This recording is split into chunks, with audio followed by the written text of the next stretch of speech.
Everyone, I am Seenu and welcome back again to my YouTube channel Seenu geography classes. देखिए, हम discuss कर रहे थे 11th क्लास की एनसीईआरटी की ज्योग्राफी बुक भारत भौतिक पर्यावरण का 3rd चैप्टर ड्रेनेज सिस्टम यानी अपवाह तंत्र। इसके फर्स्ट 3 पार्ट हमने कर लिए थे, वो आपको डिस्क्रिप्शन बॉक्स में मिल जाएंगे और 4th पार्ट हम आज करेंगे।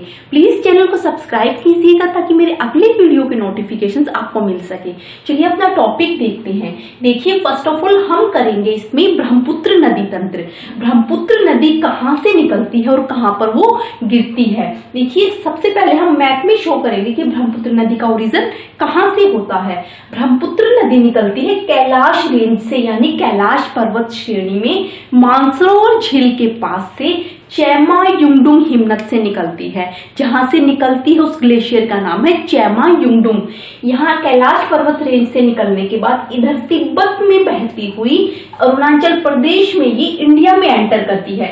इधर से बहती हुई यहाँ पर ये अरुणाचल प्रदेश में इंडिया में एंटर करने के बाद ये फिर असम घाटी में बहती है।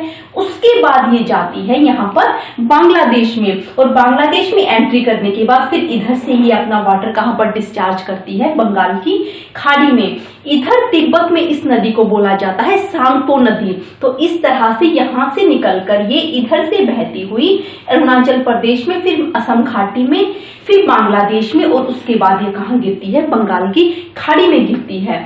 देखिए, अब हम ब्रह्मपुत्र नदी की डिटेल देखेंगे कि ये नदी कहाँ कहाँ से जाती है और कौन कौन सी ट्रिब्यूटरीज यानी उसकी सहायक नदियां उसमें आकर मिलती हैं। देखिए, जो ब्रह्मपुत्र नदी है ये नदी चीन, भारत और बांग्लादेश इन 3 देशों से होकर बहती है। ये एक इंटरनेशनल रिवर है, एक अंतरराष्ट्रीय नदी है और इसका सीक्वेंस भी इसी तरह से है। सबसे पहले ये चीन में फ्लो करती है, उसके बाद ये इंडिया में एंटर करती है, उसके बाद ये बांग्लादेश में एंटर करती है और फिर ये कहाँ गिरती है, लास्ट में बंगाल की खाड़ी में गिरती है। तिब्बत से यह पूर्व दिशा में अनुदैर्ध्य रूप से बहती हुई दक्षिण तिब्बत के शुष्क और समतल मैदान में लगभग 1200 किलोमीटर की दूरी तय करती है। तिब्बत में जब ये नदी फ्लो करती है उस टाइम पर ये नदी, इसका जो फेस है वो होता है ईस्ट की तरफ यानी पूर्व दिशा की तरफ। और तिब्बत में ये कितना डिस्टेंस अपना करती है, 1200 किलोमीटर के लगभग ये तिब्बत में फ्लो करती है। वहां इसे सांगपो के नाम से जाना जाता है। देखिए, जब तिब्बत में ये नदी फ्लो करती है उस टाइम पर इसका नाम ब्रह्मपुत्र ना होकर क्या नाम है इसका, सांगपो नाम है। जब ये चैमा युंगडुंग हिमनद ग्लेशियर से निकलती है तो उस टाइम पर ये सांगपो के नाम से जानी जाती है। तिब्बत में रांगो सांगपो इसके दाहिने तट पर एक प्रमुख सहायक नदी है। सांगपो नदी की राइट हैंड की तरफ से कौन सी इसकी ट्रिब्यूटरीज में आकर मिलती है, रांगो सांगपो ट्रिब्यूटरीज में आकर मिलती है। और मध्य हिमालय में नामचा बारवा शिखर के पास एक गहरे गोर्ज का निर्माण करती हुई एक तेज बहाव वाली नदी के रूप में ये बाहर आती है। देखिए, जो नामचा बारवा जो शिखर है वो कितने मीटर की उसकी हाइट है, 7755 मीटर की हाइट है। और मध्य हिमालय में जो नामचा बारवा शिखर है इसके पास से गहरे गोर्ज यानी गहरे महाखंड का निर्माण करती हुई ये वहां से तेज बहाव के रूप में बाहर निकल आती है। देखिए, नेक्स्ट आता है हिमालय के गिरिपद में यानी हिमालय की फुट हिल्स में ब्रह्मपुत्र नदी को किस नाम से जाना जाता है, सिशंग या दिशंग के नाम से जाना जाता है। देखिए, जहां से ब्रह्मपुत्र नदी का ओरिजिन होता है और जहां पर ब्रह्मपुत्र नदी अपना वाटर को डिस्चार्ज करती है यानी कैलाश पर्वत से लेकर बंगाल की खाड़ी तक हर एक एरिया में ब्रह्मपुत्र नदी को अलग अलग नामों से जाना जाता है। अरुणाचल प्रदेश में सादिया कस्बे के पश्चिम में ये नदी भारत में एंट्री करती है। पहले ये तिब्बत में फ्लो करती है, उसके बाद इंडिया में एंट्री कहां से होती है इस नदी की, अरुणाचल प्रदेश में सादिया कस्बे की वेस्ट से ये नदी भारत में एंट्री करती है। दक्षिण पश्चिम दिशा में बहते हुए इसके बाएं तट पर इसकी सहायक नदियां दिबांग या सिकांग और लोहित इसमें आकर मिल जाती हैं। देखिए, जैसे ब्रह्मपुत्र नदी का यहाँ तिब्बत से ओरिजिन होने के बाद तिब्बत में इस तरह से बहती हुई फिर ये यहाँ पर अरुणाचल प्रदेश के बाद इंडिया में एंटर करती है। फिर इस तरह से ये दक्षिण पश्चिम दिशा की तरफ बहते हुए जो इसकी सहायक नदियां हैं यानी इसके बाएं तट की तरफ यानी लेफ्ट बैंक की साइड से कौन कौन सी सहायक नदियां इसमें आकर मिलती हैं, दिबांग या सिकांग यानी ये एक नदी है, इसको दिबांग बोल सकते हो या सिकांग बोल सकते हो। दिबांग या सिकांग और लोहित ये 2 नदियां इसके लेफ्ट बैंक की तरफ से इस नदी को ज्वाइन कर लेती हैं। इसके बाद ये नदी ब्रह्मपुत्र के नाम से जानी जाती है। मतलब इंडिया में एंट्री करने के बाद जब दिबांग और लोहित नदी इसमें ज्वाइन कर लेती है, उसके बाद ये नदी किस नाम से जानी जाती है? ब्रह्मपुत्र नदी के नाम से जानी जाती है। असम घाटी में अपनी 750 किलोमीटर की यात्रा, इसमें बहुत अधिक मात्रा में सहायक नदियां आकर मिल जाती हैं। देखिए असम घाटी में ये टोटल कितना डिस्टेंस कवर करती है? 750 किलोमीटर का। असम घाटी में 750 किलोमीटर की अपनी टोटल यात्रा ये करती है और उसमें बहुत अधिक मात्रा में सहायक नदियां इस नदी में आकर मिल जाती हैं।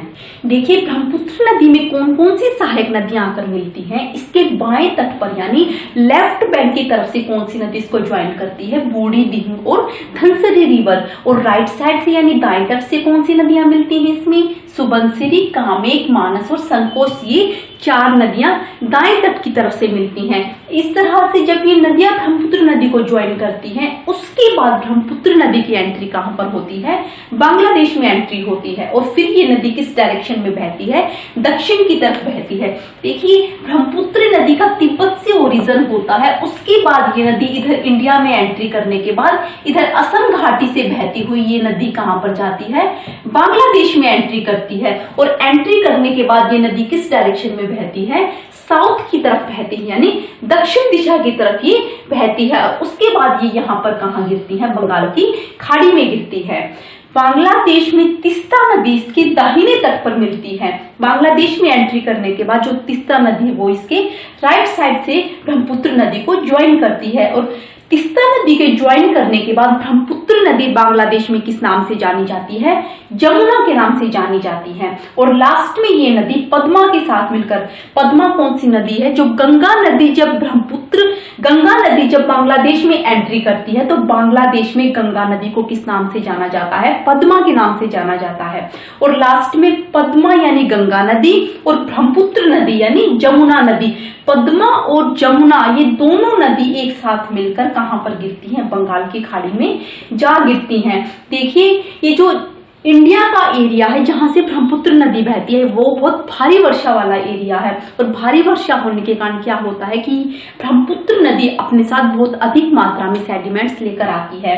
ब्रह्मपुत्र नदी में वर्ल्ड का सबसे बड़ा नदी द्वीप है मांजुली द्वीप, जो किस कारण से बना है? जो ये अवसाद लाकर इकट्ठा करती है, उस कारण से विश्व का सबसे बड़ा मांजुली नदी द्वीप है ब्रह्मपुत्र नदी के अंदर। तो इस तरह से हमारा यहाँ पर ब्रह्मपुत्र नदी तंत्र कंप्लीट होता है। ब्रह्मपुत्र नदी निकलती है कैलाश पर्वत से और इस गिरती कहाँ पर है?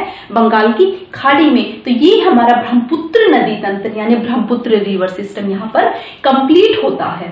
देखिए हमारा हिमालय अफवाह तंत्र कंप्लीट होता है। हिमालय अफवाह तंत्र में हमने किया था सिंधु नदी का अफवाह तंत्र, ब्रह्मपुत्र नदी का अफवाह तंत्र और गंगा नदी का अफवाह तंत्र।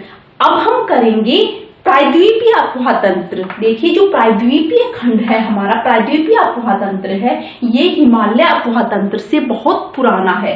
हिमालय अफवाह तंत्र नया है और ये पुराना है। ये हमें किस बात से पता चलता है? जो प्रायद्वीपीय अफवाह तंत्र में बहने वाली नदियां हैं वो है प्रौढ़ावस्था में, और हिमालय अफवाह तंत्र में बहने वाली नदियां हैं युवावस्था में। और इनकी घाटियों का चौड़ा और उथला होना भी साबित करता है कि प्रायद्वीपीय अफवाह तंत्र पुराना है और हिमालय अफवाह तंत्र नया है। देखिए जो प्रायद्वीपीय अफवाह तंत्र है इसमें इसके उत्तरी साइड से यानी इसकी नॉर्थ जो साइड है यहाँ से चंबल, सिंध, बेतवा, केन और सोन ये नदियां निकलती तो प्रायद्वीपीय अफवाह तंत्र से है, लेकिन बहती कहाँ है? ये हिमालय अफवाह तंत्र में। ये गंगा नदी की सहायक नदियां हैं। इस तरह से ये नदियां मतलब अपवाद है कि इन नदियों को हिमालय अफवाह तंत्र का माना जाए हिस्सा या प्रायद्वीपीय अफवाह तंत्र का हिस्सा माना जाए। देखिए प्रायद्वीपीय अफवाह तंत्र में ये जो पश्चिमी घाट है हमारा पश्चिमी तट के पास, ये पश्चिमी घाट अरब सागर में गिरने वाली नदियां और बंगाल की खाड़ी में गिरने वाली नदियों के बीच जल विभाजक का कार्य करता है। मतलब इस पश्चिमी घाट से जो इधर वाली नदियां हैं वो गिरती हैं अरब सागर में और इधर वाली नदियां हैं वो गिरती हैं बंगाल की खाड़ी में।